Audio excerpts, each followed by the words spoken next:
you swear or affirm that the testimony that you are about to give? Center stage before Congress, Donald Trump's former lawyer, Michael Cohen, turned on the president, a man he once said he would take a bullet for. Donald Trump is a man who ran for office to make his brand great, not to make our country great. He had no desire or intention to lead this nation, only to market himself and to build his wealth and power. Cohen implicated President Trump in specific allegations of criminal wrongdoing, which Trump has repeatedly denied. Trump also continues to slam the Russia probe led by special counsel Robert Mueller. There was no collusion. There was a hoax. There was no anything. It's a disgrace. It's a disgrace to our country. People have got to know whether or not their president's a crook. Well, I'm not a crook. Cohen's moment in the spotlight harkened back to the Watergate scandal of the 1970s, when then President Richard Nixon was accused of wrongdoing by one of his former aides, John Dean.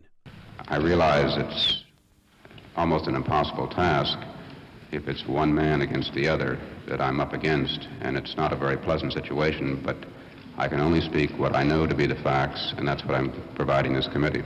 Dean's testimony implicated Nixon in the White House cover-up of the break-in at Democratic Party headquarters at the Watergate complex in 1972.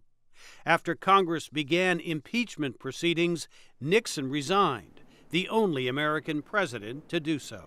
I have never been a quitter. To leave office before my term is completed is abhorrent to every instinct in my body.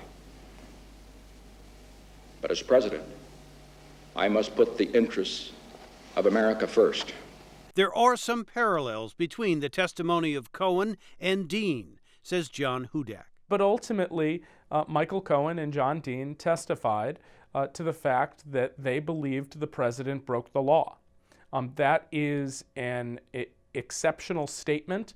It is something that would make any rational member of Congress think seriously about. I shall resign the presidency effective at noon tomorrow. Nixon resigned before he could be impeached. Whether Trump will face an impeachment inquiry remains an open question, says legal analyst Susan Lowe Bloch. The standard for impeachment is treason, bribery, or other high crimes and misdemeanors.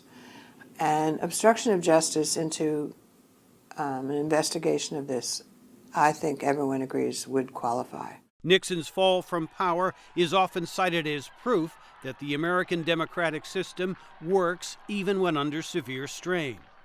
Depending on what happens with the various Trump investigations, the system could be tested again, says Bloch. They are being tested, and I think the framers would be proud.